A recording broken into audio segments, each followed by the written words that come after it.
بسم اللہ الرحمن الرحیم۔ منہج کارپوریشن جدہ برائے پروڈکشن و ڈسٹریبیوشن آپ حضرات کی خدمت میں قصص الانبیاء کا مبارک سلسلہ پیش کرنے کی سعادت حاصل کر رہا ہے۔ اب آپ اس مبارک سلسلے کا 12واں حلقہ سماعت فرمائیں۔ اللہ کی دلیل ان کے سامنے نہ ہوتی تو وہ بھی ہم کر بیٹھتے، لیکن چونکہ ان کے سامنے برہان رب ہے انہوں نے ہم کیا ہے۔ اچھا، اسی طرح یوں بھی سمجھ لیں کہ آخر ان کو علیحدہ ذکر کرنے میں کوئی تو حکمت ہے۔ دیکھو نا جی، ورنہ تو اللہ پاک یہی فرما دیتے تھے کہ وَلَقَدْ هَمَّتْ، دونوں نے ارادہ کیا۔ یہ کیا بات کہ ایک کو الگ ذکر کر رہے ہیں دوسرے کو الگ ذکر کر رہے ہیں، آخر اس میں کوئی وجہ تو ہے۔ یا اللہ فرماتے ہیں وَلَقَدْ هَمَّتْ، دونوں نے ارادہ کیا، لیکن اللہ فرماتے ہیں وَلَقَدْ هَمَّتْ بِهِ، یہاں با قسمیہ بھی ہے، لام ابتدائیہ بھی ہے، قد حرف تحقیق بھی ہے، اور آگے جو ہے نہ لام ہے نہ قد ہے نہ وا ہے، ہم بہا۔ اور جب معطوف لا آ جائے تو لازماً کوئی مغایرت تو ہوگی۔ معلوم ہوا کہ دونوں کے ہم میں کوئی فرق ہے، اس لیے علماء فرماتے ہیں وَلَقَدْ هَمَّتْ بِهِ وَهَمَّ بِهَا، بی بی نے بھی ارادہ کیا، یوسف نے بھی ارادہ کیا، بی بی نے پکڑنے کا، یوسف نے بھاگنے کا، بی بی نے گناہ کرنے کا، یوسف نے بچنے کا۔ دونوں کے ارادے میں فرق ہے، اس کا اپنا ارادہ تھا، اس کا اپنا ارادہ تھا، ارادہ تو تھا، ارادہ اس نے بھی کیا، ارادہ اس نے بھی کیا، لیکن دونوں کے ارادے میں فرق ہے۔ اور اس میں کرینہ کیا ہے؟ کرینہ صاف موجود ہے کہ حضرت یوسف بھاگ رہے ہیں، کرینہ جو ہے وہ تو کھلا ہوا موجود ہے۔ اچھا، بی بی کا دروازے بند کرنا، یوسف کا کھول کے بھاگنا، تو اب زلیخا کا نیت جو ہے وہ بھی واضح ہے کہ اس کا ہم کیا تھا، اور یوسف علیہ السلام کا ہم کیا تھا وہ بھی واضح ہے دونوں کے عمل سے۔ اس لیے بعض علماء نے فرمایا کہ وَلَقَدْ هَمَّتْ بِهِ، ٹھیک ہے، وَهَمَّ بِهَا لَوْلَا أَن رَأَىٰ بُرْهَانَ رَبِّهِ، لیکن یوسف علیہ السلام کا اپنا ارادہ ہے، اس کا اپنا ہے۔ یوسف علیہ السلام یہ مانا نہیں کہ نعوذ باللہ انہوں نے بھی گناہ کا ارادہ کیا تھا، اور بعض لوگوں نے تو اتنی بڑی اللہ معاف کرے غلط باتیں لکھ دی۔ انہوں نے کہا کہ یوسف علیہ السلام بی بی زلیخا کے قریب آ گئے، دونوں نے کپڑے اتار لیے، اور وہ ایک مرد کی طرح بیٹھ گئے جیسے مرد اپنی بیوی کی طرح بیٹھتا ہے۔ پھر حضرت یعقوب کی تصویر نظر آئی تو ڈر گئے اور اٹھ گئے۔ نعوذ باللہ ثم نعوذ باللہ، یہ ساری یہودی روایات ہیں جو اللہ کے پیغمبروں کو مطعون کرنا چاہتے ہیں۔ اللہ کے نبی تو اتنی بات سے پاک ہوتے ہیں کہ غیر محرم عورت کے ساتھ کپڑے اتار کے بیٹھ جائیں جیسے خاوند اپنی بیوی کے ساتھ بیٹھتا ہے۔ نعوذ باللہ ثم نعوذ باللہ، اللہ کے نبی تو معصوم پاک، وہ کبھی ایسی بات ایک۔ اچھا، تیسری بات یہ یاد رکھیں، ایک بات سمجھیں اصولاً کہ اس قصے میں کون ہے؟ ایک زلیخا، ٹھیک ہے نا جی۔ اس مقدمے میں کتنے فریق ہیں؟ ایک تو ہے امرأۃ العزیز، ٹھیک، ایک ہے اس کا خاوند عزیز، دو، ایک ہے یوسف علیہ السلام، تین۔ اچھا، اس کے بعد جناب یہ ہے کہ ایک ہے شیطان، چار۔ یعنی اس دیکھو نا، جب آپ کسی مقدمے کی سماعت کریں گے تو آپ اس کے ساتھ جو متعلقہ لوگ ہیں پہلے ان سے بات کریں گے نا۔ اچھا، یوسف علیہ السلام سے ہم پوچھتے ہیں، وہ کہتے ہیں ہے راودتنی عن نفسی، اس نے مجھے پھسلانے کی کوشش کی، میں نے نہیں۔ یوسف بھی کہہ رہے ہیں کہ میں نے نہیں کی۔ اچھا، امرأۃ العزیز، عزیز سے پوچھتے ہیں اس کے خامن سے کہ جی آپ بتلائیں، آپ وزیر تھے، آپ ماشاءاللہ اتنا عقل رکھتے تھے، سارا واقعہ آپ کے سامنے آیا، آپ نے کیا کیا؟ تو وہ بھی کہتے یوسف آرد عن ھذا، کہ یوسف علیہ السلام چھوڑو، واستغفری لہ، تم گناہ کی معافی مانگو، تمہاری گناہ ہے، یوسف پاک ہے۔ تو وہ بھی کہہ رہا ہے کہ یوسف پاک۔ اچھا، شیطان بھی کہتا ہے کہ یا اللہ میں تیرے بندوں کو گمراہ کروں گا، الا عبادک منہم المخلصین، لیکن جو تیرے خاص بندے ہیں نا ان پہ میرا جادو نہیں چلے گا۔ اور اللہ فرماتے ہیں انہ من عبادنا المخلصین، یوسف تمہارے خاص بندوں میں تھا، تو مانا شیطان کا جادو بھی وہاں نہیں چلا۔ تو شیطان کہتا ہے میں بھی کچھ نہیں کر سکا۔ اچھا، باقی بچ گئی امرأۃ العزیز۔ اب جب یوسف علیہ السلام باہر آئے، بات کھل گئی، تو اس نے کہا الآن حس حس الحق انا راودتہ عن نفسہ، بھئی اب تو حق بات کھل گئی ہے، اب چھپانے کی کیا ضرورت ہے، وہ تو میں نے بہلانے پھسلانے کی کوشش کی تھی، یوسف علیہ السلام نے تو کچھ نہیں۔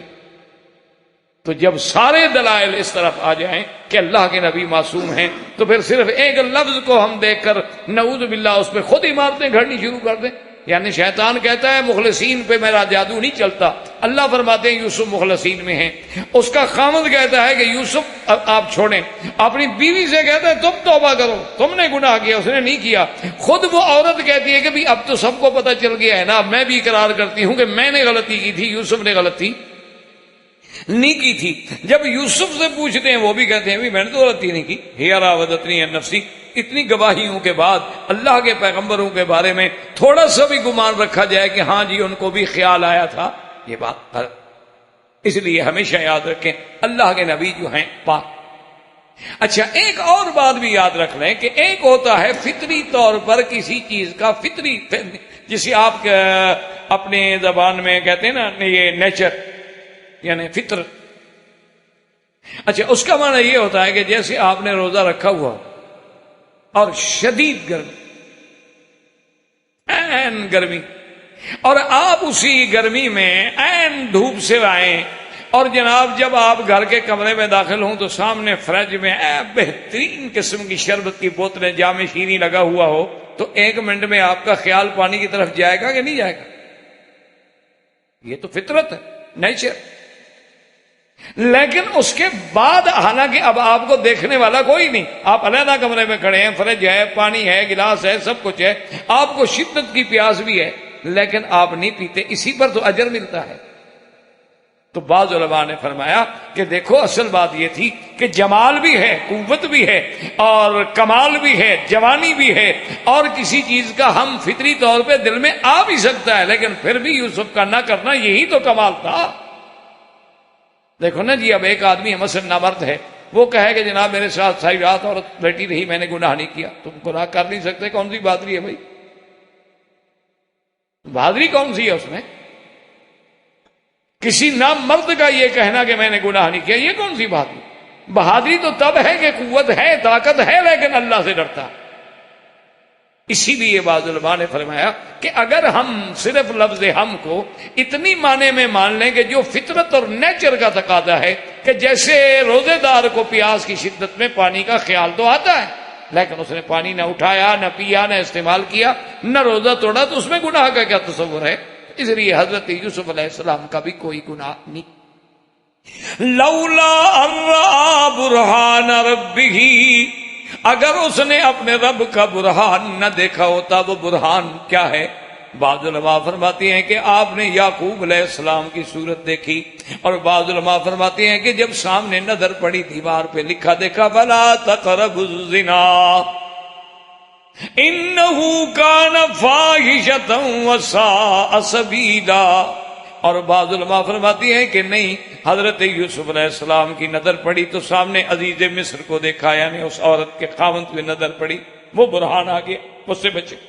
اور بعض علماء نے لکھا ہے کہ زلیخا نے جب سارے دروازے بند کر لیے تو ایک بت رکھا تھا اس کے کمرے میں، جا کے اس پہ کپڑا ڈالا۔ یوسف علیہ السلام نے پوچھا ماذا تفعلین یا زلیخا، یہ کیا کر رہی ہو؟ اس نے کہا میرا خدا ہے، میرا خدا ہے، میں کپڑا ڈال رہی ہوں تاکہ میرے گندا ارادہ جو ہے وہ نہ دیکھ رہے۔ اس نے کہا اچھا تم اس پتھر والے خدا سے ڈر رہی ہو، اور وہ خدا جو مجھے ہر وقت دیکھ رہا ہے میں اس سے نہ ڈروں؟ معاذ اللہ، اللہ کی پناہ، کیا کر رہی ہو؟ تو یہ برہان رب۔ اور اصل بات یاد رکھیں کہ نہیں، برہان رب سے مراد ہے وہ نبوت و علم، وہ جو آپ پہلے پڑھ چکے ہیں کہ آتیناہ حکما و علما، وہی تو تھا برہان رب، وہی تو تھی دلیل کہ آپ گناہ کو گناہ سمجھتے تھے، نیکی کو نیکی سمجھتے تھے، حق کو حق سمجھتے تھے، باطل کو باطل سمجھتے تھے، وہ تھا برہان رب کہ اللہ نے تو ان کو نبوت دی تھی، نبوت سے بڑا برہان کیا ہو سکتا ہے؟ تو جب وہ نبوت تھی تو معصومیت تھی، جب معصومیت تھی تو عصمت تھی۔ اس لیے کہنا کہ یوسف آ گئے اور یعقوب آ گئے اور دیوار پہ لکھا ہوا آ گیا، ان کی ضرورت کیا ہے؟ وہ تو اللہ کے نبی ہے، نبوت سے بڑا برہان کیا ہے؟ اس لیے فرمایا لولا رأى برہان ربہ کذالک لنصرف عنہ السوء والفحشاء۔ سوء کہتے ہیں چھوٹی غلطی، فحشاء کہتے ہیں بڑی غلطی۔ اب دیکھیں قرآن میں ذرا غور کریں اور پھر قرآن کے کلمات کا لطف لیں کہ کذالک لنصرف عنہ السوء والفحشاء، اسی طرح ہم نے چھوٹی برائی بڑی برائی کو یوسف سے پھیر لیا۔ اب سمجھے مسئلے کو، کیا مانا؟ یہ نہیں کہ یوسف بڑھ رہے تھے ہم نے یوسف کو پھیر لیا، مانا تو یہ ہوتا نا کہ یوسف جا رہے تھے سو کی طرف، فحشا کی طرف، لیکن ہم نے صرف نہ یوسف، ہم نے یوسف، اللہ فرماتے ہیں نہ برائی بڑھ رہی تھی، ہم نے برائی کو پھیر دیا، یوسف تو بڑھ ہی نہیں رہا۔ کذالک لنصرف عنہ السوء والفحشاء، ہم نے اس چھوٹی برائی کو بھی بڑی برائی کو پھیر دیا۔ وہ برائی آ رہی تھی، یوسف تو نہیں جا رہے تھے نا، کیوں نہیں جا رہے تھے؟ انہ من عبادنا المخلصین، چونکہ وہ میرے چنے ہوئے بندوں میں ہیں، میرے نبی ہیں، اور جن کو میں اپنی نبوت کے لیے چن لیتا ہوں تو اللہ کے چناؤ میں کوئی خامی نہیں باقی رہ سکتی۔ وآخر دعوانا ان الحمدللہ رب العالمین۔ برادران اسلام، واجب الاحترام بزرگوں، دوستوں، بھائیوں، عزیز نوجوانوں، قصص الانبیاء علیہم الصلاۃ والسلام کے ضمن میں سیدنا یوسف علیہ الصلاۃ والسلام کے قصہ مبارک پر ہمارا درس ہے انشاءاللہ، اور قصہ یوسف علیہ السلام میں بھی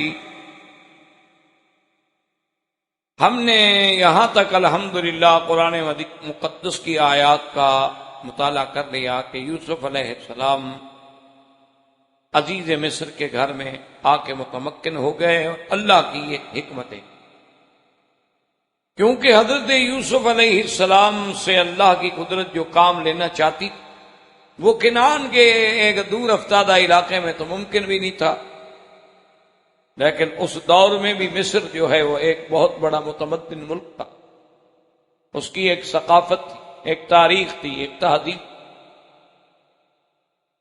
آج بھی تاریخ عالم میں اگر دیکھا جائے تو دنیا میں 3 تہذیبیں ہیں جن کا ذکر ملتا ہے، تہذیب فارس، تہذیب یونان اور تہذیب مصر۔ یہ قدیم زمانے، تو بظاہر تو یوسف علیہ السلام جو ہیں وہ مبتلا ہیں اور ابتلاءات سے گزر رہے ہیں، کبھی انہیں مارا جاتا ہے، کبھی کنویں میں گرایا جاتا ہے، کبھی چند کھوٹے سکوں میں بیچا جاتا ہے، کبھی بازار مصر میں غلاموں کی منڈی میں سجا کے فروخت کیا جاتا ہے، لیکن ہر چیز میں اللہ کی حکمتیں جو ہیں وہ تو پوشیدہ ہیں کہ اللہ نے اس ذریعے سے حضرت یوسف علیہ السلام کو عزیز مصر کے گھر میں پہنچا دیا، اور عزیز مصر جو ہے اس وقت ایز وزیر مالیہ کام کر رہے تھے، اور بادشاہ جو تھے وہ ریان ابن الولید تھا، اور عزیز مصر کی بیوی جو ہے وہ دراصل ریان کی بہن، اور جہاں تک اس کا نام ہے وہ کتب تاریخ میں یا کتب متقدمہ میں یعنی تلمود میں، تورات میں، بائبل میں تو آتا ہے زلیخا، اور بعض روایات میں رائیل بھی آتا ہے، اور بعض علماء نے اس کو جمع بھی کر دیا کہ نام تو رائیل تھا لیکن زلیخا اس کا لقب تھا، لیکن قرآن پاک تو بہرحال ان چیزوں سے بحث نہیں۔ تو اب عزیز مصر کے گھر میں آنے کے بعد عزیز مصر نے بھی اپنے گھر کے امور جو تھے اس کے داخلی، آخر وہ ایک بہت بڑے مزید کا گھر تھا، اور اس کے ذاتی امور بھی تھے، وہ حضرت یوسف علیہ السلام کے سپرد ہو گئے، ایک ان کا ظاہری حسن و جمال اور ایک باطنی کمال، تو عزیز تو بالکل گرویدہ ہو گیا حضرت یوسف علیہ السلام۔ زلیخا نے ہر ممکن اپنے حسن و جمال کو آزمایا، لیکن جب یوسف علیہ السلام پر کوئی اثر نہ ہوا تو آخر میں اس نے یعنی انتہا کر دی کہ اپنے محل کے دروازے بند کر کے یوسف علیہ السلام کو طریقے سے اپنے گھر میں، اپنے بیڈ روم میں بلا کے، اور اب کھلی زبان سے بےتاب ہو کے دعوت دے ڈالی، وَلَقَدْ هَمَّتْ بِهِ وَهَمَّ بِهَا۔ اور اس پر بھی الحمدللہ ہم نے پڑھ لیا کہ عقیدہ اہل سنت والجماعت جمہور کا مسلک یہ ہے کہ حضرت یوسف علیہ السلام اللہ کے نبی ہیں اور معصوم ہیں، اور حضرت یوسف علیہ السلام نے برائی کا ارادہ نہیں کیا۔ اور اگر لفظ ہم سے ہم کوئی مان بھی لیں ایک منٹ کے لیے ارادہ، تو ہم اس کے بعد حاجز، حاجز کے بعد خاطر، خاطر کے بعد جا کے عزم بنتا۔ ہم تو بالکل ادنا خیال ہے، پہلا درجہ جو ہے وہ ہم کا ہوتا ہے، اس کے بعد وہ حاجز ہوتا ہے، اس کے بعد وہ خاطر ہوتا ہے، اس کے بعد جا کے عزم بنتا ہے۔ اور ایک غیر ارادی ہم جو ہے اس پر تو کوئی مواخذہ بھی نہیں ہوتا اور نہ اسے صغیرہ اور کبیرہ میں شمار کیا جاتا ہے، جیسے روزے دار کو پانی کا خیال آ جاتا ہے، آگے تو فطری بات، نیچر۔ اگر ہم مان بھی لیں تو اتنا مانیں گے، ورنہ ہم تو اس کو بھی نہیں مانتے۔ ہم تو یہی کہتے ہیں کہ بی بی زلیخا کا اپنا ہم تھا اور حضرت یوسف کا اپنا ہم تھا، اور دونوں پہ دلیل جو ہے زلیخا کے ہم پہ اس کا اقدام دلالت کرتا ہے، اور یوسف علیہ السلام کے ہم پہ ان کا دوڑنا دلالت کر رہا ہے کہ دونوں کے ہم میں فرق۔ اور پھر اللہ کا قرآن جو ہے وہ ایک ایسا جامع کلام ہے کہ اس نے وضاحت کر دی کہ لولا الرآ برہان ربی، اور لولا امتناع کے لیے ہوتا ہے، یعنی اگر برہان رب نہ دیکھتے تو ہم کرتے، لیکن برہان رب دیکھ لیا تو ہم بھی نہیں کیا۔ اور اسی طرح قرآن کہتا ہے وَكَذَلِكَ لِنَصْرِفَ عَنْهُ السُّوءَ وَالْفَحْشَاءَ، کہ ہم نے چھوٹی برائی اور بڑی برائی جو تھی نصرف عنہ، یوسف سے پھیر دیا۔ یہ نہیں فرمایا قرآن نے کہ نصرف یوسف عن السوء والفحشاء، کہ ہم نے یوسف کو برائی سے پھیر دیا۔ معلوم یہ ہوا کہ برائی بڑھ رہی تھی یوسف کی طرف، اللہ نے برائی کو پھیر دیا، یوسف تو نہیں بڑھ رہے، کیونکہ اس کے بعد انہ من عبادنا المخلصین۔ اور یہ تو اتنا کھلا مسئلہ ہے کہ شیطان بھی کہتا ہے کہ لَأُغْوِيَنَّهُمْ أَجْمَعِينَ إِلَّا عِبَادَكَ مِنْهُمُ الْمُخْلَصِينَ، کہ یا اللہ تیرے بندوں کو میں بالکل گمراہ کروں گا، لیکن جو تیرے چنے ہوئے بندے ہیں ان کا تو میں کچھ نہیں کرتا۔ اور مخلصین نص میں آ گیا کہ یوسف علیہ السلام عباد مخلصین میں سے۔ اور اسی طرح ایک حدیث مبارک ہے میرے آقا کی، آپ نے فرمایا کہ دنیا میں 7 انسان ہیں، سبعۃ فی ظل اللہ یوم لا ظل الا ظلہ، 7 شخص ہیں جو قیامت والے دن اللہ کے سائے میں ہوں گے جب کوئی سائے۔ اور ان میں حضور پاک صلی اللہ علیہ وسلم نے شمار فرمایا کہ امام عادل، بادشاہ ہو اور عادل ہو، انصاف کرنے والا، وہ بھی اللہ کے سائے میں ہوگا قیامت۔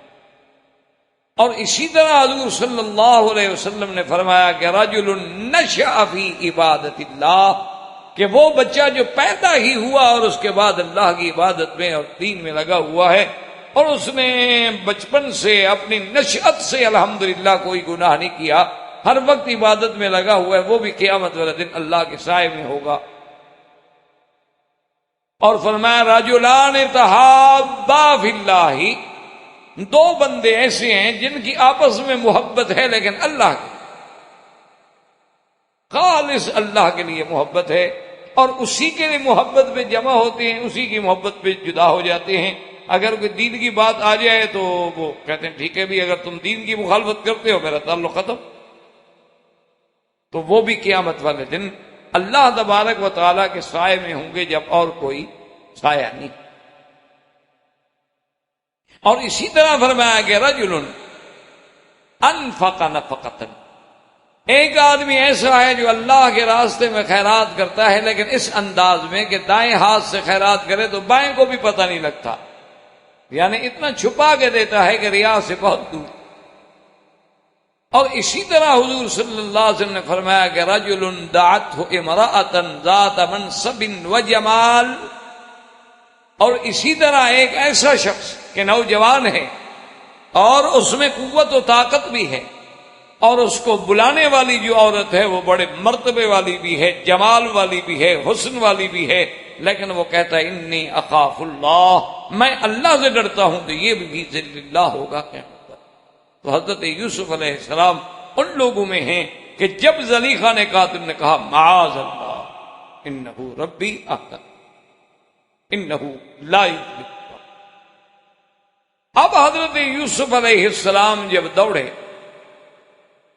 قرآن پاک یہ کہتا ہے کہ وَاسْتَبَقَ الْبَابَ وَقَدَّتْ قَمِيصَهُ مِن دُبُرٍ وَأَلْفَ يَا سَيِّدَهَا لَدَى الْبَابِ۔ اب حضرت یوسف دوڑ۔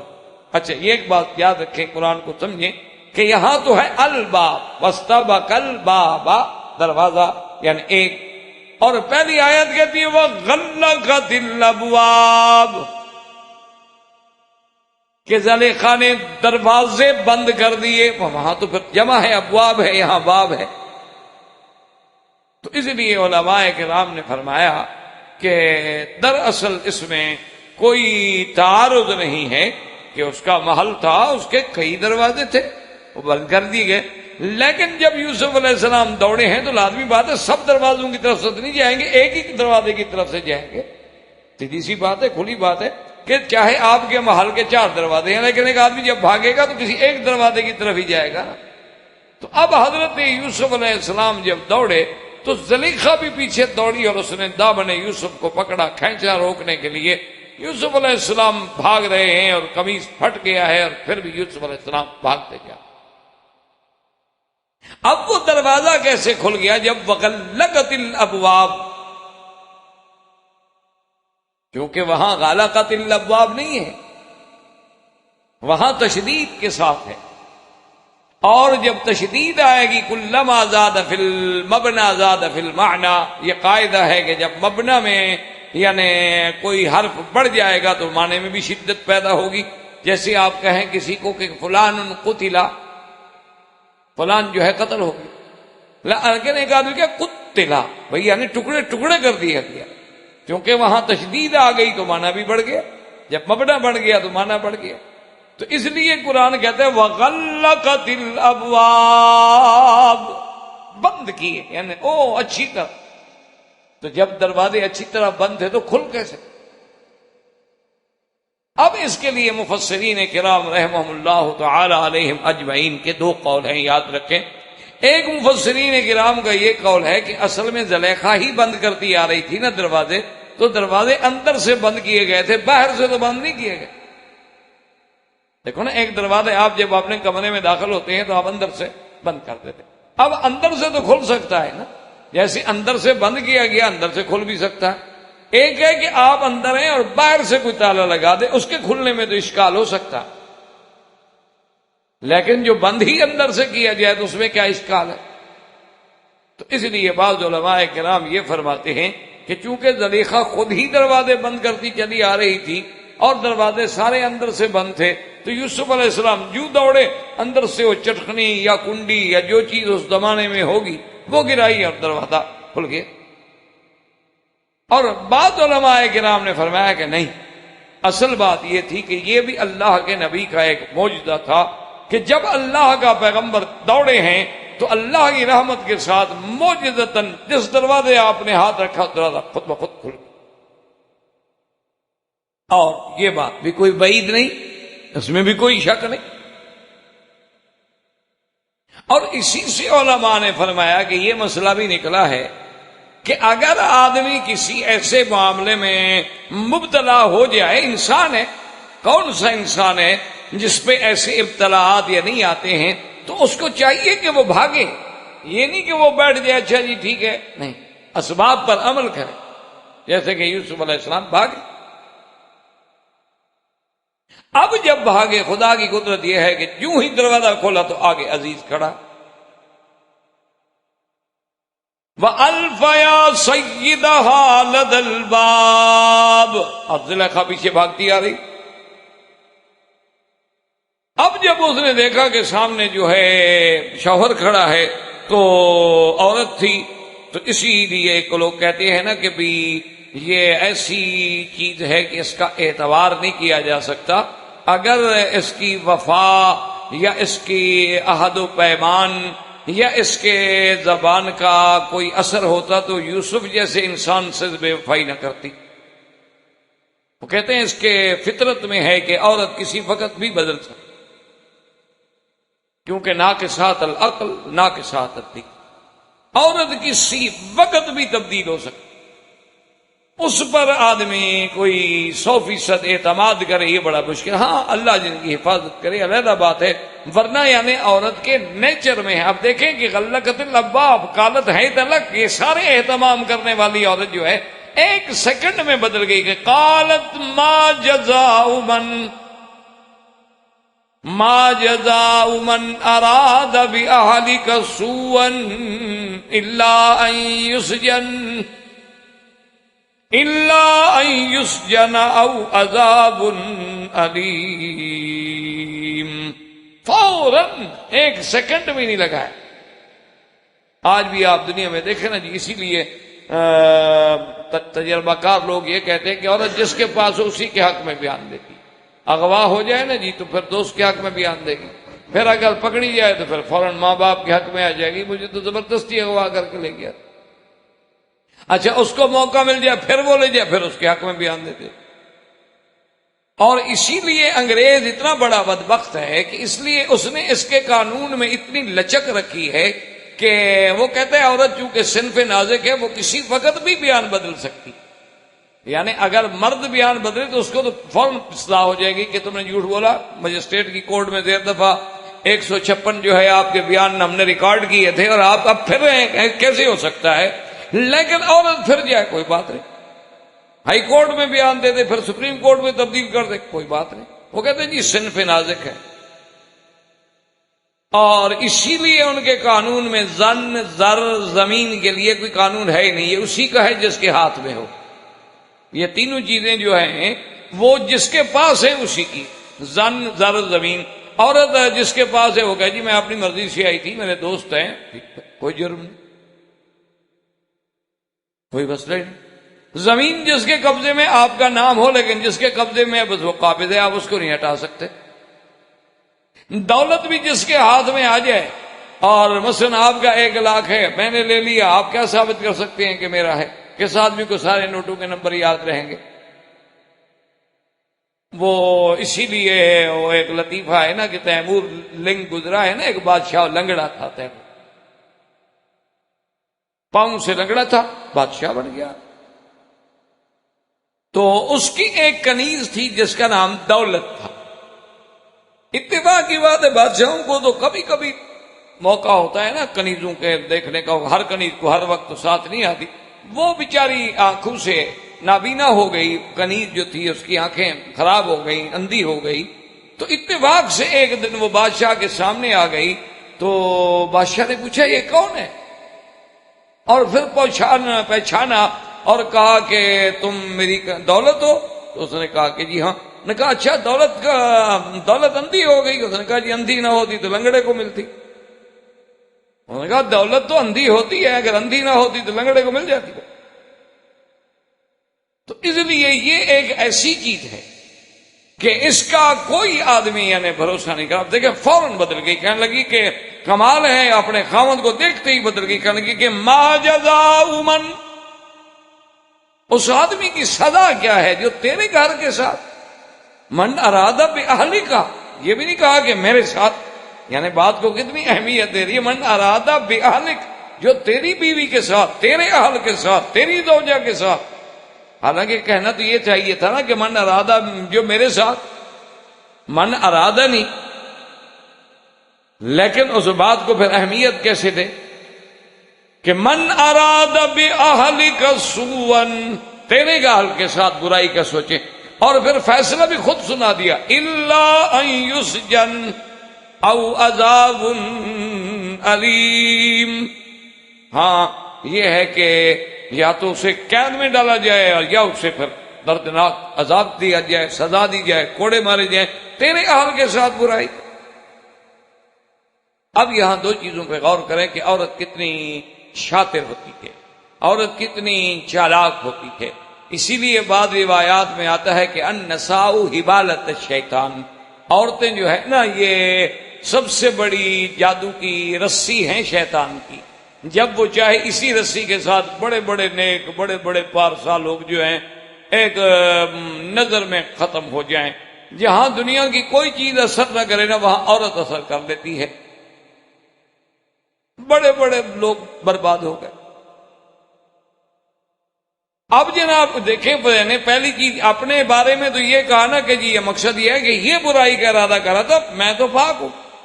اچھا پھر خیال آیا تو یوسف کو بھی بچانے کی کوشش کی کہ اللہ یسجن، کہ بھئی قید میں ڈال دیں، یعنی کہا کہ مار دو، قتل کر دو۔ بھئی کوئی آدمی کسی کی بیوی پہ ہاتھ ڈال رہا ہو تو اس کو قتل کیا جاتا ہے، یہ تھوڑا ہے کہ اس کو جیل بھیجا جاتا ہے۔ لیکن فوراً آگے جیل کا کہہ دیا کہ اللہ یسجن، کہ کہیں جلدی میں آ کے عزیز قتل کا فیصلہ ہی صادر نہ کر دے۔ تو چلو یوسف قتل تو نہ ہو، قید میں ہوگا، پھر بھی کسی وقت دیکھ لیں گے، زندگی ہے تو موقع مل سکتے ہیں، اور اگر قتل ہو گیا تو پھر کیا بنے گا؟ اچھا پھر یہ نہیں کہا کہ فَجْعَلْهُ مِنَ الْمَسْجُونِينَ، عمر قید دے دو، کہا اللہ یسجن، وہ تھوڑی موڑی قید، کچھ تھوڑا سا 1-2 مہینے کے لیے جیل بھیج دو۔ تو حضرت یوسف کو بھی بچانے کی کوشش، اور اس یسجن کو مقدم کر دیا، عذاب علیم کو مؤخر کر دیا کہ یہ بھی نہیں برداشت کرتی کہ یوسف کو کوڑے لگے۔ تو فوری طور پر دیکھیں، اسی میں آپ اندازہ لگائیں کہ عورت کتنی شاطر، اس فن میں وہ کتنی شاطر۔ اسی لیے اللہ کے قرآن میں آپ دیکھیں، قرآن کو تھوڑا سا آپ غور کریں اور سمجھیں، انشاءاللہ اللہ آپ کو بھی اور مجھے بھی اس کے سمجھنے کی توفیق دے۔ اب دیکھیں نا کہ جہاں اللہ نے چور کی سزا کا ذکر کیا ہے، وَالسَّارِقُ وَالسَّارِقَةُ فَاقْطَعُوا أَيْدِيَهُمَا جَزَاءً بِمَا كَسَبَا، السارق والسارقۃ، چور مرد ہو یا عورت، تو اللہ نے چور مرد ہو یا عورت، مرد کو مقدم کیا، عورت کو مؤخر کر۔ اچھا جہاں زنا کا مسئلہ ہے، الزانیۃ والزانی فاجلدوا کل واحدۃ منہما 100 جلدہ، وہاں اللہ نے فرمایا زانیہ عورت یا زانی مرد، وہاں عورت کو مقدم کر دیا، مرد کو مؤخر کر دیا۔ کیوں؟ وجہ کیا تھی؟ مفسرین نے لکھا کہ اس میں حکمت تھی کہ چوری کے لیے تو طاقت کی ضرورت ہے، بہادری کی ضرورت ہے، مار کھانے کی ضرورت ہے، اور زنا کے لیے تو نخرہ اور عشوے کی ضرورت ہے، وہ عورت میں زیادہ ہوتا ہے، وہاں عورت کو مقدم کیا، اور چوری میں قوت و بہادری کی ضرورت ہوتی ہے، وہاں مرد کو مقدم کیا۔ تو جہاں زنا کے شائبے ہوتے ہیں، یہ یاد رکھیں کہ جب تک عورت کی طرف سے گرین سگنل نہ ملے نا، کچھ نہیں ہو سکتا۔ یہ سارا فتنہ جو ہے یہ وہیں سے ہوتا ہے، بس آپ نے ٹیلی فون کیا اور آگے ذرا بات نرم ہوئی تو بس جو لوگ عیار ہوتے ہیں وہ سمجھ جاتے کہ بھئی میری غیر عورت ہے، میں اجنبی آدمی ہوں، اور جناب ویسے ٹھمری راگ میں میرے ساتھ بات کر رہی ہے، یہ کیا ہوا؟ تو اس کا مطلب ہے کہ ٹھیک نہیں ہے عورت، وہ فوراً تاڑ جاتے۔ تاڑنے والے تو قیامت کی نظر رکھتے ہیں۔ تو اس لیے عورت جو ہے یہ بہت بڑا فتنہ ہے۔ اسی لیے میرے آقا نے سرکار دو عالم صلی اللہ علیہ وسلم نے آخری وصیت جو فرمائی تو یہی فرمایا، ایاکم وفتنۃ النساء، ایاکم وفتنۃ النساء، خبردار عورتوں کے فتنے سے محفوظ رہنا۔ یہ اتنا بڑا فتنہ ہے کہ جن ماں باپ نے اپنے پیٹ کاٹ کے، مزدوریاں کر کے، چکیاں پیس کے، لوگوں کے گھر میں جھاڑو دے کر، لوگوں کی مزدوری کر کے، لوگوں کے فصل گندم گرمیوں میں کاٹ کاٹ کے اپنے بچوں کو پڑھا کے ڈاکٹر بنائے، شادی ہوتی ہے، عورت کہتی ہے ماں باپ کے ساتھ نہ رہو، کہتے ٹھیک ہے، کہتا ہے جی اوکے ٹھیک ہے، وہ کہتا ہے جی میرے ماں باپ سے نہیں بنتی، ہر وقت لڑائی بھی تو اچھی نہیں ہوتی۔ اور جنہوں نے جنا ہے، پیٹ میں رکھا ہے، اس کو چھوڑ دیتا ہے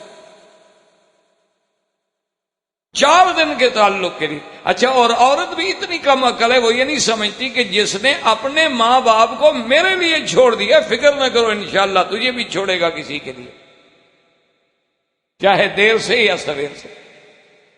لیکن وہ وقت ضرور آئے گا کہ جب تم نے اس کو اپنی ماں سے جدا کیا، اللہ تم سے بھی جدا کرے، تم پر بھی وقت آئے۔ جیسے ماں تڑپتی ہے تم بھی تڑپو گے۔ ایک آدمی کو ماں نے 10 مہینے پیٹ میں اٹھایا ہے، دودھ پلایا ہے، سینے پہ لٹایا ہے، اور وہ جب چھوٹے تھے بستر پہ پیشاب کر دے سردی میں، بچے کو ادھر لٹایا ہے، ادھر خود لیٹی ہے کہ میرے بچے کو سردی نہ لگ جائے۔ آج ایک عورت کے نخرے میں آ کے اپنے ماں باپ کو ٹھکرا رہا ہے تو تم کو اوپر سے اتری ہو۔ یہ سب سے بڑا فتنہ جو ہے ایاکم وفتنۃ النساء۔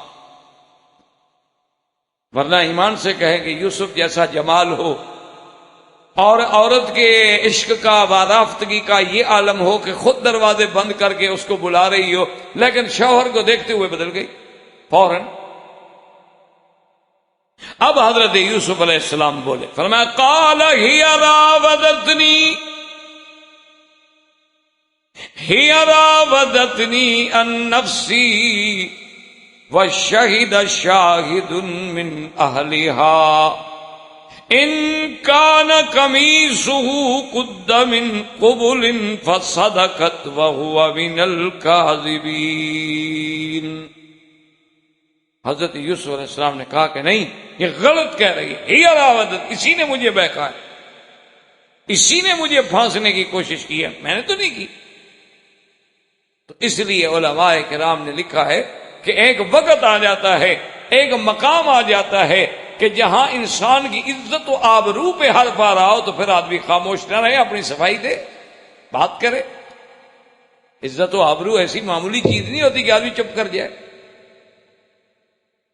اسی لیے علماء نے لکھا ہے نا کہ سب سے چیزیں دنیا میں کیا ہوتی ہیں، انسان کے لیے جان ہے یا ایمان ہے.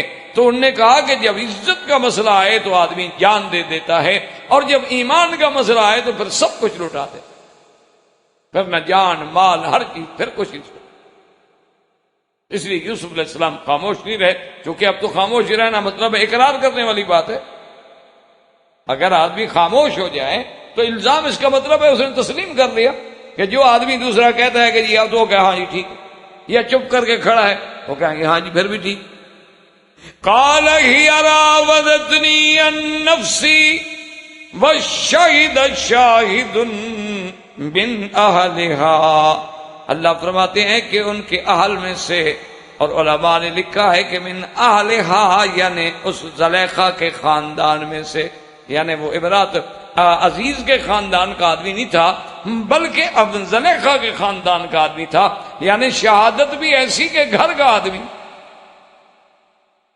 اب شاہد کے بارے میں یاد رکھیں کہ دو قول ہیں مفسرین کرام رحمہم اللہ علیہ اجمعین.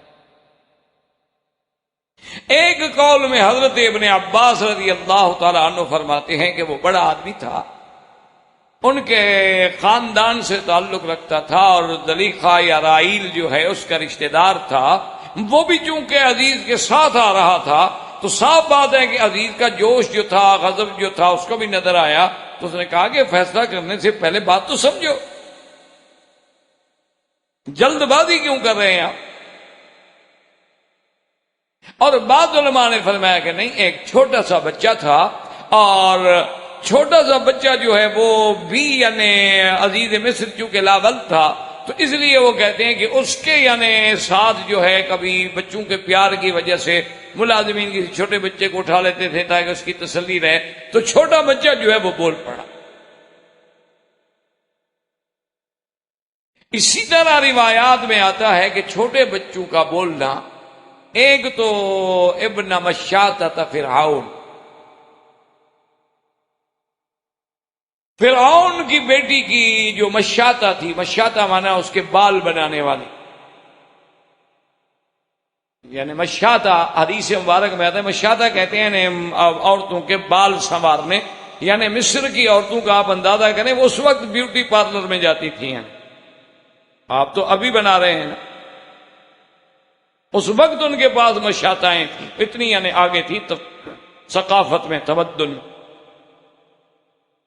تو اس کے چھوٹے بچے نے بول کے حضرت موسیٰ علیہ السلام کی فرعون سے جان بچائی. تو ایک تو وہ بچہ بولا تھا، اور ایک اسی طرح آتا ہے کہ حضرت جریج رحمت اللہ علیہ اللہ کے بہت بڑے عابد بندوں میں، اولیاء اللہ میں گزرے ہیں. حضرت جریج نماز پڑھ رہے تھے اور ماں بلانے کے لیے آئی، اس نے کہا جریج جریج، اب وہ نماز میں ہیں. انہوں نے سوچا کہ ماں تو بلا رہی ہے لیکن میں اللہ کی نماز کیسے توڑ دوں. تو اب ماں نے ایک دفعہ بلایا، دو دفعہ بلایا، تین دفعہ بلایا. تو جب حضرت جریج نے نماز نہ توڑی تو ماں کو غصہ آ گیا اور کہنے لگی کہ اللہم لا تمتہ حتی تراہ وجہ المومسات، کہ اللہ اس کو موت نہ آئے اس وقت تک جب تک کہ یہ گندی عورتوں کا منہ نہ دیکھے. منہ سے نکل گیا ماں کے. اور ماں باپ کی بد دعا تو ایسے لگتی ہے جیسے گولی لگتی،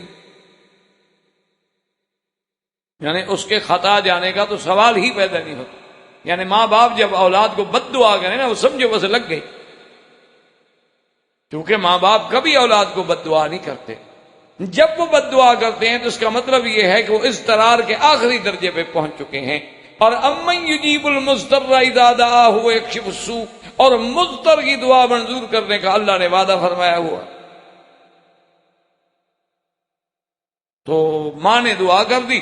اچھا خدا کی قدرت یہ ہے کہ کچھ عرصہ گزرا، اچھا وہ اپنے صومعہ میں، اپنے عبادت خانے میں، حضرت جریج جو تھے وہ باہر ہی نہیں جاتے تھے، وہ اتنے عابد تھے کہ سارا 24 ساعت 24 گھنٹے یا آرام کر لیا یا تھوڑا سا کھا لیا یا عبادت۔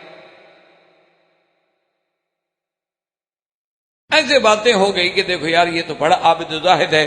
ایک عورت جو تھی اس نے کہا عابد زاہد کی کیا بات ہے، اگر آپ چاہتے ہیں تو میں اس کے عبادت شبادت سب کو اڑا دیتی ہوں۔ انہوں نے کہا نہیں وہ ایسا آدمی نہیں کہ تمہارے چکر میں آ جائے۔ انہوں نے کہا کمال کرتے ہو، عورت کے چکر سے کون بچ سکتا ہے؟ انہوں نے کہا اچھا ٹھیک۔ تو وہ عورت بھی اپنے وقت کا فتنہ تھا، جمال تھا، تو اس نے جناب آگے حضرت جریج کے قریب رہنا شہنا شروع کیا۔ وہ بھی اس بزرگوں کو دھوکہ دینے کے لیے، تو یہ لوگ پھر تویز کے بہانے آتے ہیں نا، تویز لینا ہے حضرت سے، پھونک پروانی ہے، پانی پڑوانا ہے، اور کیا کہہ سکتے ہیں، وہ مولویوں کے پاس یا پیروں کے پاس کوئی پیسے دینے کے لیے تھوڑے ہوتے ہیں، اور اگر ہوں بھی تو وہ کیوں دیں، کو پاگل ہو گئے، وہ تو اللہ نے کھانے کے لیے پیدا کیے ہیں، لینے کے لیے۔ تو بہرحال وہ آئی، اس نے اپنا ہر ہیلا آزمایا، لیکن جریج عابد آدمی تھے، اللہ کے ڈرنے والے، ان پہ تو کوئی اثر، انہوں نے تو توجہ ہی نہ کی، دیکھا ہی نہ، نظر ہی نہ اٹھائی۔ اب جب عورت ناکام ہوئی، یہ بھی خدا کی قدرت ہے، یہ ایسا عظیم فتنہ ہے کہ بندہ اس کی بات مان لے تب بھی برباد ہو گیا، نہ مانے تب بھی برباد ہو گیا۔ نہ مانو تو الزام لگا دے گی، مان لو تو گناہ میں برباد ہو گئے، نہ مانو تو الزام میں برباد ہو گئے، بچتا نہیں آدمی اس کے فتنے سے۔ یہ نظر کی جولانیاں نہ پوچھو، نظر ایک ایسی نظر ہے، اٹھے تو بجلی پناہ مانگے، گرے تو کھانا خراب کر، یہ بلا ایسی۔ وہ جناب جب ناکام ہو گئی، اس نے سوچا اچھا یہ تو پیر صاحب ہم سے بچ گئے، دیکھتے ہیں کیسے بچتا ہے۔ اس نے جا کر ایک بکریوں کا چرواہا تھا، اس کے ساتھ تعلق قائم کیا ناجائز۔ اس سے جب بچہ پیدا ہوا، حاملہ ہو گئی، بچہ جن لیا، بچہ اٹھا کے آگے جناب اس کے عبادت خانے کے باہر کھڑی ہو گئی، تب چیخنے لگی کہ تم نے میرے ساتھ برا کیا، بچہ پیدا ہو گیا تو رکھو میں اندر، ہم کہاں جائیں، اب میں تمہارے بچے کو لے کے کہاں جاؤں۔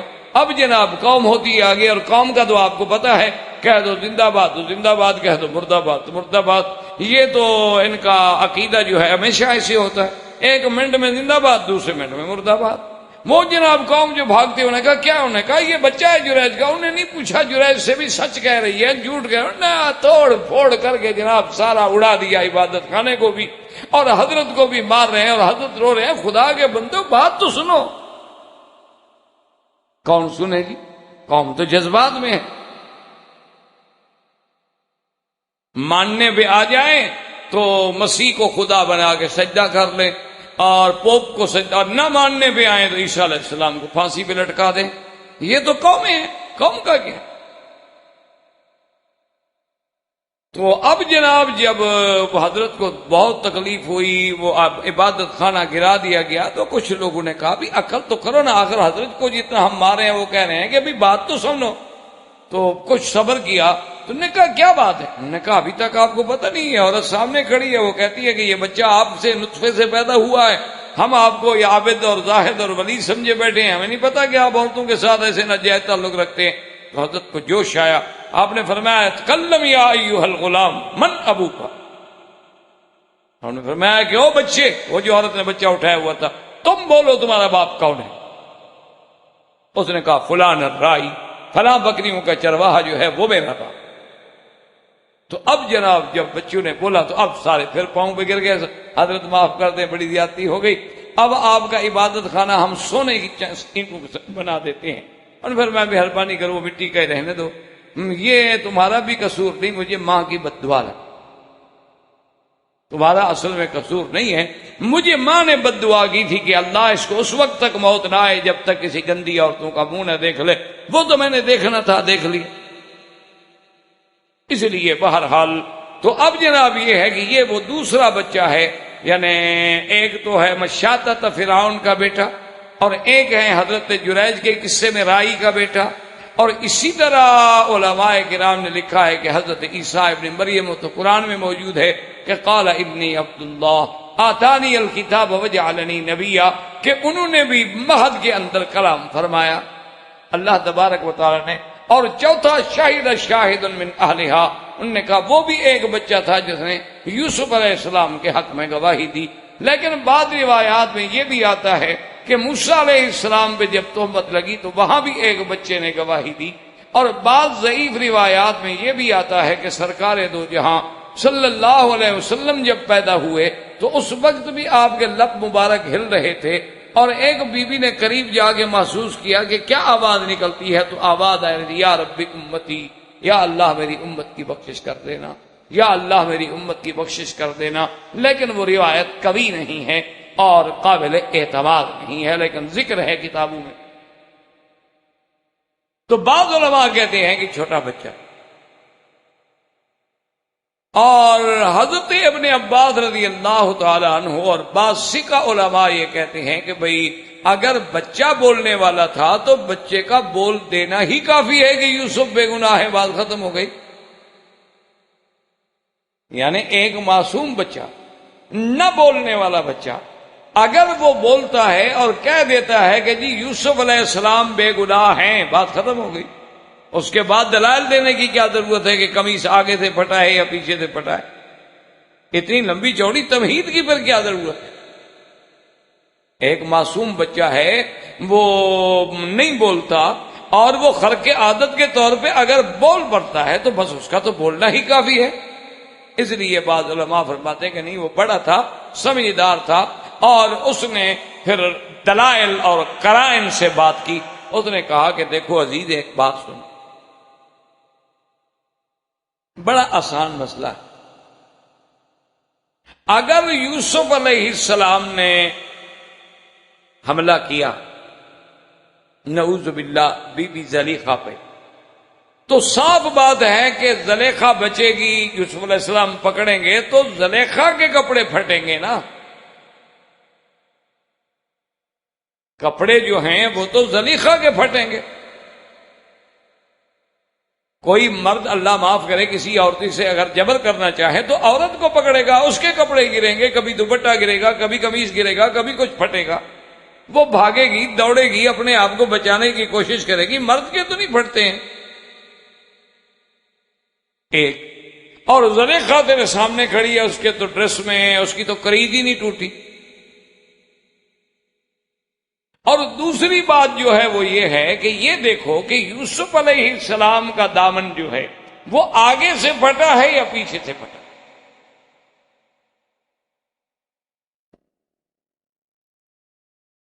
اگر وہ آگے سے پھٹا تو پھر بھی یہ دلیل بنتی ہے کہ وہ زلیخا کی طرف بڑھ رہے تھے، زلیخا روک رہی تھی اور ہاتھ ڈالا تو کپڑا پھٹ گیا. اور اگر پیچھے کی طرف سے پھٹا ہے تو صاف ظاہر ہے کہ یوسف علیہ السلام دوڑ رہے تھے، بھاگ رہے تھے بچنے کے لیے، اور پیچھے سے زلیخا ان کو پکڑ کے اپنی طرف روکنا چاہتی تھی تو قمیص پیچھے سے پھٹ گیا. انہوں نے کہا کم از کم یہ تو دیکھو. اور خدا کی قدرت ہے، دیکھو چونکہ وہ زلیخا کے خاندان سے تھا، اس نے بھی پہلے اپنی اس عورت کی رعایت کی، کہ اس لیے کہتا ہے کہ ان کان قمیصہ قد من قبل فصدقت وہو من الکاذبین، کہ اگر قمیص آگے سے پھٹا تو پھر تو زلیخا سچ کہتا اور وہ جھوٹ بولتا. یعنی اس کو پہلا نمبر دیا نا بات. وَإِن كَانَ قَمِيصُهُ قُدَّ مِن دُبُرٍ فَكَذَبَتْ وَهُوَ مِنَ الصَّادِقِينَ،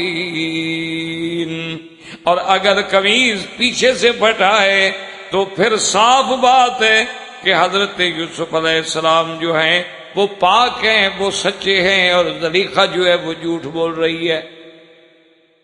تو بات اتنی یعنی معقول تھی، اور بات اتنی واضح تھی، اتنی صریح تھی کہ اس کے بعد تو اب کوئی بات باقی نہیں رہتی نا. فَلَمَّا رَأَىٰ قَمِيصَهُ قُدَّ مِن دُبُرٍ قال انه من کیدکن ان کیدکن عظیم. اللہ فرماتے ہیں کہ جب اس نے دیکھا قمیص کو تو قمیص جو ہے حضرت یوسف علیہ السلام کی پشت سے پھٹا ہوا تھا، اور جب دیکھ لیا تو حضرت یوسف علیہ السلام کے بجائے بیوی کو مخاطب ہوا، کہنے لگا انہو من کیدکن، یہ بھی آپ لوگوں کا مکر ہے، یہ تمہارا ڈرامہ ہے ایسا. کیوں؟ ان کیدکن عظیم، اور عورتوں کا مکر جو ہے بہت بڑا. کہ دیکھو کہ تم نے سارا ڈرامہ بھی خود رچایا ہے اور اس کو پھانسنے کے لیے ابھی پکڑ بھی رہی ہو اور سزا بھی دلوانا چاہتی ہو. عجیب بات. قال انه من کیدکن ان کیدکن عظیم. اب علماء نے لکھا کہ یہ نہیں کہا انه من کیدک، یہ تیرا مکر ہے، بلکہ جمع کا صیغہ بولا، اس لیے کہ عزیز سمجھ گیا کہ اکیلی زلیخا تو نہیں اس مسئلے میں، اس کی سہیلیاں ملازمائیں کنیزیں جو ہیں وہ بھی اپنی ملکہ کے ساتھ لازماً شریک ہوں گی، اس لیے اس نے جمع بات. اور یہ بھی بتا دیا کہ تمہارا مکر جو ہے وہ بہت بڑا. اچھا، بعض علماء نے یاد رکھیں کہ اس کو اور دوسری آیت کو سامنے رکھ کر کہ قرآن کہتا ہے ان کید الشیطان کان ضعیفا، اور یہاں ہے کیدکن عظیم. بعض علماء بعض واعظین بطور مثال کے کہہ دیتے ہیں کہ شیطان کا مکر بھی کمزور ہے لیکن عورتوں کا مکر اس سے بھی بڑا ہے. تو یہ بات صحیح نہیں، ایک یعنی ترہی مصرے کی طرح بات کہہ دی جاتی ہے لیکن حقیقت نہیں، اس لیے کہ وہاں جو ہے کہ ان کید الشیطان کان ضعیفا، وہ اللہ کی تدبیر کے مقابلے پر ہے. کہ جب اللہ کی تدبیر بتانے والی ہو تو شیطان کیا ہے؟ شیطان کا وقت تو کچھ بھی نہیں. جب اللہ بچانا چاہے تو کون کو اس کو نقصان پہنچاتا. اور یہاں جو ہے یہ معاملہ ہے مردوں کے مقابلے پر، کہ مردوں کے مقابلے پہ تم عورتوں کا مکر جو ہے وہ بہت بڑا ہے. تو اس لیے ان کا آپس میں کوئی تقابل ہی نہیں بنتا کہ وہاں تشبیہ دی جائے. اس لیے ہمیشہ یاد رکھیں کہ وہ چیز الگ ہے اور یہ چیز جو ہے الگ ہے. کہ یہ جو حضرت اپنا اللہ کے نبی یوسف علیہ السلام کے قصے میں آیا ہے تو اس میں مراد یہ ہے کہ ان کیدکن بے اعتبار مرد کے، کہ مردوں کے مقابلے میں تمہارا مکر جو ہے وہ بہت بڑا ہوتا ہے. اچھا، پھر ان کیدکن عظیم سے مراد کوئی سارے جہان کی عورتیں تو نہیں ہیں، سارے جہان کی عورتیں تو نہیں ہیں، مراد تو صرف وہ ہیں جو زلیخا کی یا زلیخا کی سہیلیاں یا زلیخا کی کنیزائیں، ورنہ کوئی سارے جہان کی عورتوں کو تو خطاب نہیں کر رہے. اس لیے ہمیشہ یاد رکھیں کہ وہ ایک الگ چیز ہے اور یہ الگ. اب جناب یوسف اعرض عن ھذا واستغفری لذنبک انک کنت من الخاطئین. اس کے بعد عزیز نے کہا یوسف علیہ السلام سے کہ یوسف علیہ السلام پر چھوڑے آپ، جیسے ہم کہتے ہیں نا او جی مٹی پاؤ، چھوڑو اس مسئلے کو، تو نے کہا آپ بھی چھوڑیں، بس یوسف اعرض عن ھذا، چھوڑو اس بات کو. اور اپنی بیوی کو مخاطب ہو کہا کہ واستغفری لذنبک، تم اپنے گناہ کی معافی مانگو اللہ سے، کیونکہ تم گناہگاروں میں ہو، تم نے خطا کی ہے. یوسف علیہ السلام نے خطا تھوڑی کی. اچھا، اس سے یہ معلوم ہوا کہ چاہے اس زمانے میں عمالقہ تھے یا اس زمانے میں مصر کے لوگ تھے، وہ کسی نہ کسی شکل میں خدا کو مانتے. یعنی یہ ٹھیک ہے کہ دیوی دیوتا مجسمے یا فرعون کو بعض لوگوں نے بعد میں رب بنا لیا، لیکن اصل خدا کا تصور ان کے پاس بھی موجود تھا. اسی لیے عزیز مصر نے کہا کہ واستغفری لذنبک، اپنے خدا سے معافی مانگو. اللہ تبارک و تعالی جو ہے وہ معاف کرنے والے ہیں، جو توبہ کرے اللہ اس کی توبہ قبول کر لیتے. اچھا، ان آیات کو سامنے رکھ کے علماء نے کہا ہے کہ یہ عزیز جو تھا نا، معلوم یہ ہوتا ہے کہ تھا بالکل بے غیرت. بھائی بیوی کا معاملہ ہے، یا تو پہلے تحقیق سے پہلے ہی وہ آرڈر کر دیتا جو کرتا. اچھا، اگر تحقیق ہو گئی تو بیوی کو تو کچھ بھی نہیں کہا، یعنی اب تسلی ہو گئی کہ بھی سارا جرم جو ہے زلیخا کا ہے، سارا ڈرامہ زلیخا نے رچایا ہے. اور یہ ساری چیزیں دیکھنے کے بعد یہی کہا کہ جا کے بس اللہ سے معافی مانگ لو، یعنی مجھ سے بھی معافی مانگنے کی بھی اتنی ضرورت نہیں ہے.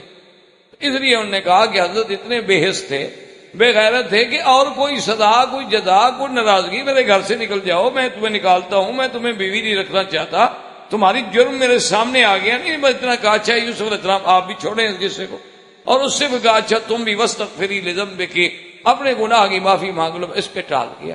اس لیے بعض علماء کہتے ہیں کہ معلوم یہ ہوتا ہے کہ وہ بے غیرت تھا، اس لیے اس کی غیرت جو ہے وہ جوش میں نہیں آئی۔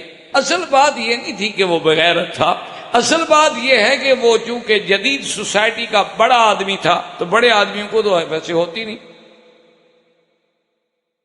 وہ بے غیرت ہونے کی کیا بات ہے؟ خدا کے فضل سے بیوی میاں دونوں معزز ہیں، اسے غصہ نہیں آتا، اسے غیرت نہیں آتی۔ تو اکبر الہ آبادی ہمارے دور میں کہہ گیا بیچارہ، وہ کہتا ہے کہ خدا کے فضل سے بیوی میاں دونوں معزز ہیں، دونوں بڑے آدمی ہیں، ان کی ہائی اسٹیٹس سے، سوسائٹی سے ان کا تعلق ہے کہ اس سے غصہ نہیں آتا، بیوی کو غصہ نہیں آتا کہ خامد کوئی عورتیں لے کے پھر رہا ہے، اور اس کو بھی غیرت نہیں آتی کہ میری بیوی دوسروں کے ساتھ کلب میں جا کے بیٹھی ہے، کھیل رہی ہے، جا رہی ہے، تو اس سے غصہ نہیں آتا، اسے غیرت نہیں آتی، چونکہ وہ تہذیب مصر کا بڑا متمدن اور جدید ماڈرن آدمی تھا، تو اس لیے یہ بھی اس کی بڑی ہمت ہے کہ اتنا کہہ دیا بیوی سے کہ اچھا اچھا توبہ کر لینا اللہ سے، بات ختم، اور کوئی زیادہ بات کہنے کی ضرورت بھی نہ سمجھی۔ تو اس نے یوسف علیہ السلام کو یہاں روکا اور اپنی بیوی کو یہ ہدایت کر دی۔ وقت ختم ہو گیا؟ ہاں جی کتنا باقی ہے؟ 25 منٹ۔ اب جناب اس کے بعد یہ واقعہ ہوا کہ یہ بات تو ختم کہ یوسف علیہ السلام، لیکن یوسف علیہ السلام کو بھی گھر سے نکالا نہیں گیا۔ اب قرآن کہتے ہیں وَقَالَ نِسْوَةٌ فِي الْمَدِينَةِ امْرَأَةُ الْعَزِيزِ تُرَاوِدُ فَتَاهَا عَن نَفْسِهِ قَدْ شَغَفَهَا حُبًّا إِنَّا لَنَرَاهَا فِي ضَلَالٍ مُبِينٍ۔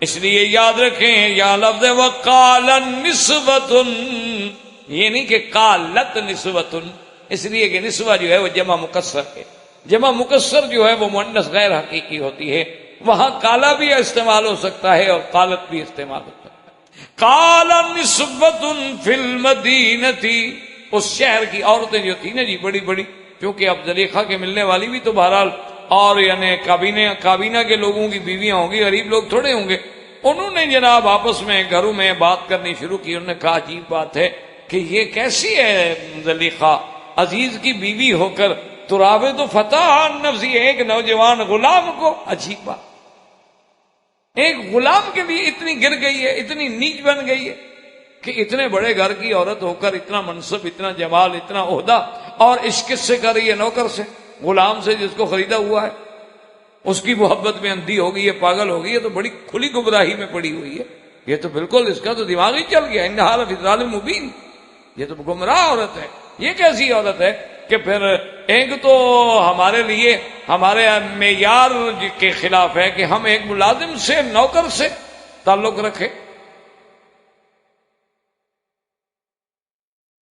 یعنی وہ بھی یہ تو جائز سمجھتی تھی کہ اپنے سٹیٹس اور معیار میں تو کوئی حرج نہیں، مقصد یہ ہے کہ کم معیار کے آدمی سے نہیں ہونا چاہیے، اس لیے انہوں نے کہا فتح قد شغفها حبا انا لنراها فی ضلال مبین۔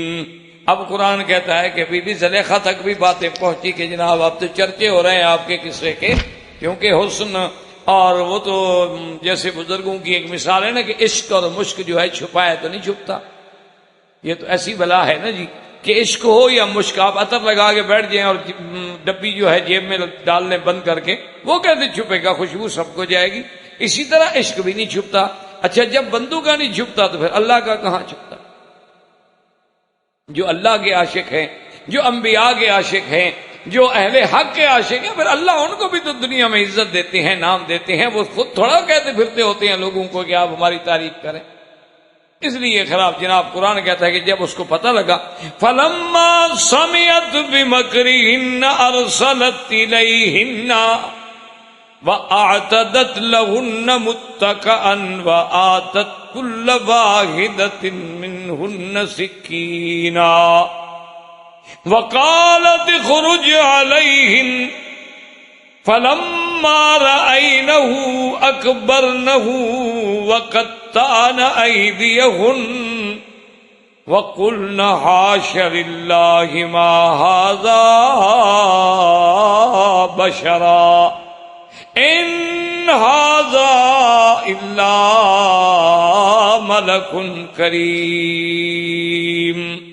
اللہ کا قرآن کہتا ہے کہ جب عزیز مصر کی بیوی نے، امراۃ العزیز نے، زلیخا ہے یا رائیل ہے یا جو بھی ہے امراۃ العزیز، جب اس نے سنا گھر میں چمگویاں خفیہ باتیں ہو رہی ہیں میرے خلاف کہ دیکھو نوکر کے عشق میں، غلام کے عشق میں مبتلا ہو گئی، اس نے کہا کہ سب کو دعوت، اس نے کہا کہ جناب سب کو دعوت دو، اور دعوت کا اہتمام ایسے کیا کہ باقاعدہ ٹیبل لگی، کرسیاں لگیں، اور کھانا جو ہے متکئن یعنی ٹیک لگا کے، اسی لیے حضور پاک نے فرمایا کہ ٹیک لگا کے کھانا جو ہے وہ مکروہ ہے، کراہت ہے، آدمی کبھی اس طرح کھانا نہ کھائے کہ دیوار سے لگا ہو اور کھا رہا ہے یا کرسی سے لگا ہو کھا رہا ہے، بلکہ سیدھا بیٹھ کے کھائے کہ اللہ کی نعمت ہے، اللہ تبارک و تعالیٰ کا شکر کرے۔ کہیں اس چیز کو جو ہے بطور اعراض، ایک ہوتا ہے جواز کی حد تک، اگر آپ کے دل میں الحمدللہ تکبر پیدا نہیں ہوتا یا گھر کی جگہ اجازت نہیں دیتی، وہ کھا لے، یعنی جائز تو ہے۔ یہ ایک ہوتا ہے جائز ہونا، ٹیبل پہ بیٹھ کے بھی کھانا جائز ہے، کوئی منع نہیں، جواز میں کوئی شبہ نہیں۔ لیکن اگر بربنائے تکبر کہ جی ہم نیچے بیٹھ کے کھائیں، یہ کیسے ہو سکتا ہے؟ تو اب اس نے دعوت دی تو سارا انتظام کیا، اور اس کے لیے کھانے کے ساتھ کچھ پھل وغیرہ ایسے بھی رکھے گئے کہ جو آدمی کاٹ کے استعمال کرتا ہے، مترج ہے، سیب ہے اور چیزیں ہیں، یعنی جن کو چھری کے ساتھ کاٹ کے استعمال کیا جائے۔ بعض پھل ایسے ہوتے ہیں، یہ انگور کو تو کوئی چھری سے نہیں کاٹے گا، قرض کو تو کوئی چھری سے نہیں کاٹے گا، کھجور کو تو کوئی چھری سے نہیں کاٹے گا، لیکن بعض پھل ایسے ہیں کہ بغیر چھری کے کاٹے ہوئے استعمال نہیں کیے جاتے، جیسے مالٹا ہے اور چیزیں ہیں، سیب ہیں، تو اس نے وہ بھی لگا دیے، اور اس کے بعد یہ کیا کہ ان کو، اور حضرت یوسف علیہ السلام کو بھی دوسرے مقام پہ رکھا، اور عین جب سارے انتظامات ہو گئے کہ بالکل کھانا چنا گیا، اور کھانا کھا کے اب جناب ان نے پھل پکڑے اور چھری ہاتھ میں آئی اور پھل کاٹ رہی ہیں، تو حضرت یوسف علیہ السلام سے کہا کہ اب تشریف لاؤ، کیونکہ اس نے تو باقاعدہ اہتمام کیا تھا نا کہ یہ جو مجھے یوسف علیہ السلام کے بارے میں الزام لگا رہی ہیں، تو اب این ٹائم پہ قالت اخرج علیہم کہ اب یوسف نکلو، کہ اب سارا انتظام ہو گیا ہے، سبزہ بھی، کلی بھی، غنچہ بھی، گھٹا بھی، جام بھی ہے، ایسے میں اب تم آ جاؤ، ایسے میں تمہارا کام بھی ہے، اب آؤ یوسف علیہ السلام، اب تمہارا وقت ہے آنے کا۔ اب جناب یوسف علیہ السلام جب سامنے آئے، فلما رأینہ اکبرنہ وقطعن ایدیہن، جب دیکھا تو سب دنگ رہے، اور قرآن کہتے قطعن ایدیہن، یہ نہیں کہ ایک دفعہ قطعنا، جیسے وہاں تھا نا غلقت الافواہ، رگڑ رہی ہیں جناب، وہ پتہ نہیں لگ رہا سیب پہ رگڑ رہی ہیں، انگلیوں پہ رگڑ رہی ہیں، ہوش ہی نہیں۔ وقطعن ایدیہن وقلن حاش للہ ما ھذا بشرا ان ھذا الا ملک کریم، اور اس کے فوراً بعد ان کی زبان سے نکلا، کہنے لگی کہ بھئی او اللہ کی پناہ، یہ تو کوئی انسان ہی نہیں، یہ تو کوئی فرشتہ ہے۔ اور بتوا حضرت یوسف علیہ السلام کے اس قصے میں، یعنی اب عزیز امرأت العزیز نے اپنے دامن کو بچانے کے لیے یہ اہتمام کہ قالت فذلکن الذی لمتننی فیہ وَلَقَدْ رَاوَدتُّهُ عَن نَّفْسِهِ فَاسْتَعْصَمَ وَلَئِن لَّمْ يَفْعَلْ مَا آمُرُهُ لَيُسْجَنَنَّ وَلَيَكُونًا مِّنَ الصَّاغِرِينَ۔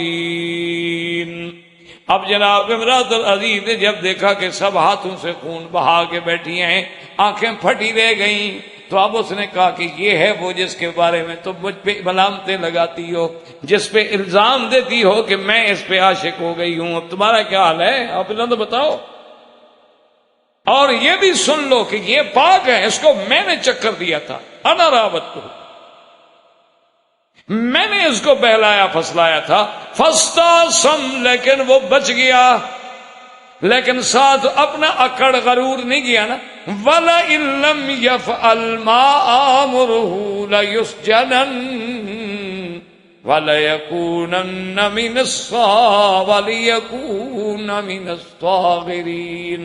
اور کہنے لگی یہ اس نے دیکھا نا کہ اب میں تو صفائی دے رہی ہوں، یوسف علیہ السلام تو اور پکے ہو جائیں گے، وہ تو پہلے بھی بچ گیا، میری بات نہیں مانتا، اب تو اور بھی مزید مجھ سے دور ہو جائیں گے. اس نے کہا دیکھو میں جو کہہ رہی ہوں نا، اس نے نہ مانا نا، پھر یا تو اس کی زندگی قید میں گزرے گی یا میں اس کو بالکل ذلت آمیز زندگی سے دو چار کر دوں گی.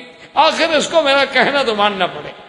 اب میں نے منت کی، دعوت دی، دروازے بند کیے، اہتمام کیا، اب نہیں مانا تو چلو اب ہم اپنے اقتدار کو آزمائیں گے، اپنی طاقت کو آزمائیں گے، اپنی قوت کو آزمائیں گے، ایک نہ ایک دن اس کو میرے آگے جھکنا تو پڑے گا اور میری بات تو ماننی پڑے گی. تو حضرت یوسف علیہ السلام کے اس واقعے میں انشاءاللہ زندگی باقی تو بات باقی. وما علینا الا البلاغ. برادران اسلام، واجب الاحترام بزرگوں، دوستوں، بھائیوں، اللہ تبارک و تعالی نے قرآن مقدس میں جو سیدنا یوسف علیہ السلام کا واقعہ بیان فرمایا ہے، اور ہم اس واقعہ مبارک کو جو احسن القصص ہے، اللہ تبارک و تعالیٰ کی رحمت سے پڑھ رہے ہیں، سن رہے ہیں، اور اس مقام پہ پہنچے ہیں کہ جب سیدنا یوسف علیہ السلام کو اپنے غلط ارادے کی تکمیل کے لیے امرأۃ العزیز نے اپنے محل میں بند کیا، کوشش کی، لیکن اللہ کے پیغمبر اللہ تبارک و تعالیٰ کی اس حفاظت و عصمت کے ساتھ وہاں سے نکلے، اور جب دروازے پہ پہنچے تو امرأۃ العزیز آ گئے، اور اس کے بعد ایک گواہ نے گواہی. اور یہ بھی تفصیل الحمدللہ ہم پڑھ چکے ہیں کہ گواہوں کے بارے میں دو اقوال ہیں. بعض کہتے ہیں کہ بچہ تھا وہ بول پڑا، اور بعض کہتے ہیں کہ نہیں، وہ بی بی زلیخا یعنی امرأۃ العزیز کے خاندان کا کوئی سمجھدار بزرگ بڑا فہم والا آدمی تھا جس نے گواہی. اور اس شہادت کو یاد رکھیں کہ شہادات جو ہیں نا جی، وہ علماء کے نزدیک اس کی اقسام ہوتی ہیں. ایک تو شہادت ہوتی ہے عقلی، اور ایک شہادت ہوتی ہے اس کو کہتے ہیں شہادت دلیل، یعنی دلیل جو ہے وہ گواہی بن رہی ہے، اور ایک شہادت ہے شہادت شرعی. اللہ تبارک و تعالیٰ کی قدرت سے یہاں ساری باتیں جمع ہوتی ہیں کہ شہادت عقلی تو اس لیے کہ ایک چھوٹا بچہ ہے معصوم جو کبھی بات نہیں کرتا، وہ بات کر رہا ہے، عجیب بات ہے، تو عقل فوراً تسلیم کرتی ہے کہ بھئی یہ یوسف علیہ السلام واقعی معصوم ہے کہ جن کی گواہی کے لیے ایک معصوم بچہ بولتا ہے. اور ادلہ کی گواہی یہ ہے کہ انکان قمیصہ قد من قبل، ان کے بھی قمیص دیکھ لو آگے سے پھچا ہے یا پیچھے سے پھچا ہے، وہ بھی تو دلالت کر رہا ہے نا کہ حقیقت کیا ہے. اس کو کہتے ہیں شہادت دلائل کے اعتبار. اور شہادت شرعی جو ہے وہ دراصل دو وجوہات سے ہوتی ہے، یا تو شاہد موجود ہو اور آنکھوں سے واقعات دیکھ کے گواہی دے، اور کبھی کبھی ایسا ہوتا ہے کہ وہ خود تو موجود نہیں ہوتا، لیکن بعض باوثوق ذرائع سے یا واقعات خود ایسے مبرہن ہو جاتے ہیں، واضح اور ظاہر ہو جاتے ہیں کہ اس بنا پہ وہ شہادت دے دیتا. جیسے کہ حدیث مبارک میں موجود ہے، سرکار دو جہاں صلی اللہ علیہ وسلم نے ایک بدو سے، ایک اعرابی سے اونٹ خریدا. بات طے ہو گئی، بیع طے ہو گئی. حضور صلی اللہ علیہ وسلم نے فرمایا کہ تم یہاں ٹھہرو اور میں گھر جا کے انتظام کر کے پیسوں کا آپ کو آ کے دیتا ہوں اور پھر آپ سے اونٹ لیتا ہوں. تو کہا جی ٹھیک ہے میں کھڑا ہوں، آپ دے ہیں پیسے. حضور جب تشریف لے گئے وہاں ایک اور بندہ جو گزرا، اس نے پوچھا کہ اونٹ بیچتے ہو؟ اس نے کہا بیچتا ہوں۔ تو بدو عربی، اس نے کہا میں اتنے پیسے دوں گا جو حضور دے رہے تھے، اس نے زیادہ کہہ دیا، دے لو مجھے دو، لے جاؤ۔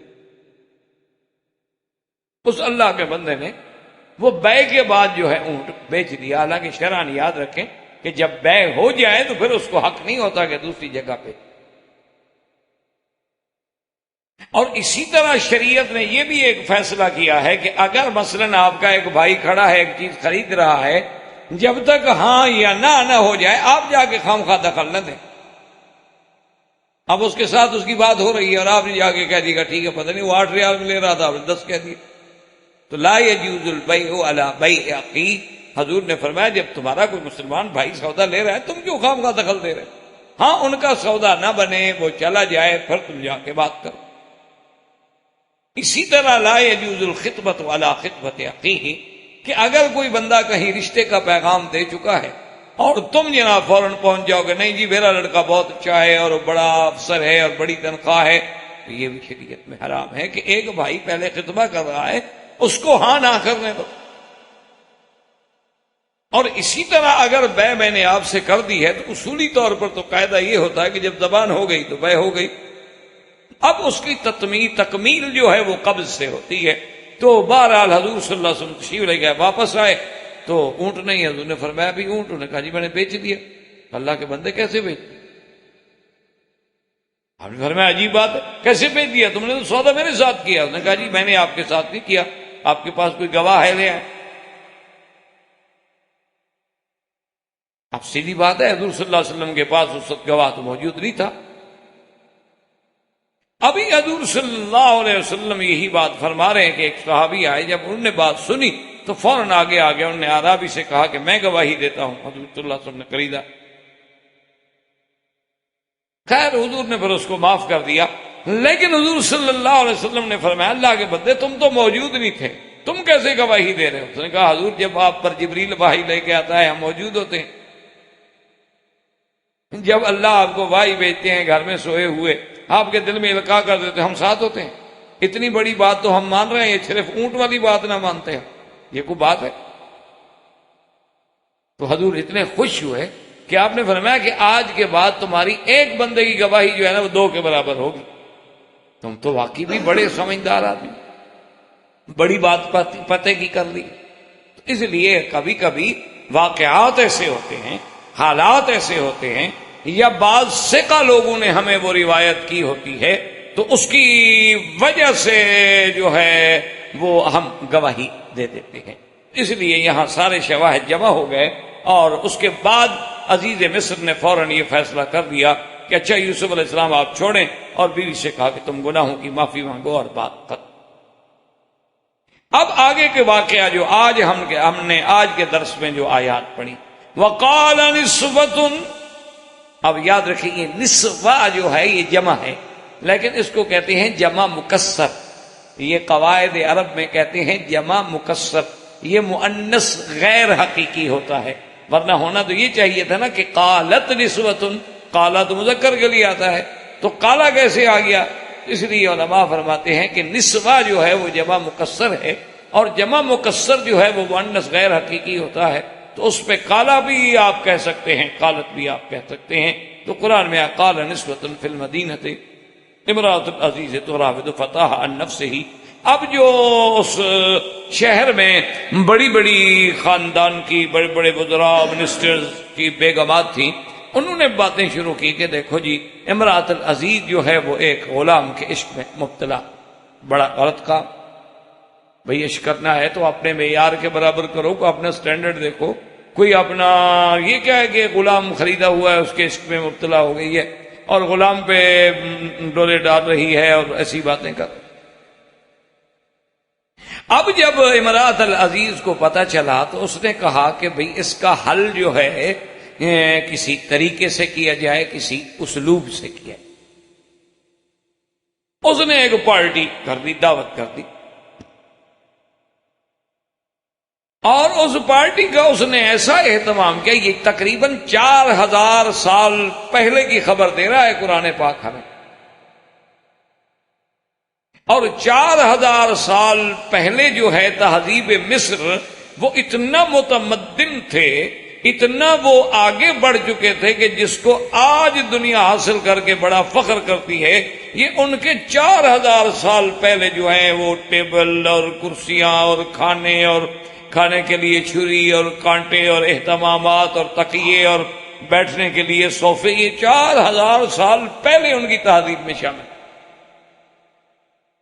کیونکہ پوری دنیا میں تہذیب یونان، تہذیب روما اور تہذیب مصر، اور پھر سب پہ اللہ نے غالب کیا تہذیب اسلام،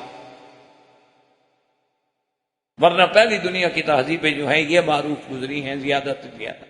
تو یہ لوگ اتنے مثقف تھے کہ امراۃ العزیز نے دعوت دی، اور بڑی لازمی بات ہے کہ ایک وزیر کی بیوی جو ہے کسی غریب کو تھوڑا بلائے گی، اپنے برابر کے معیار کے لوگوں کو دعوت دے، اور سارے اہتمام کرنے کے بعد ٹیبل پہ کھانے لگا کے، فروٹ لگا کے، اور یہ اہتمام کیا کہ آخری وقت میں جب آدمی کھانا کھا لیتا ہے تو فاکہہ فروٹ وغیرہ بعد میں استعمال کرتا ہے، اسی لیے اس کو کہتے ہیں فاکہہ، یتفقہ بہا، یعنی یتلذذ بہا، وہ لذت کے لیے کھایا جاتا ہے، کوئی پیٹ بھرنے کے لیے تو نہیں کھایا جاتا۔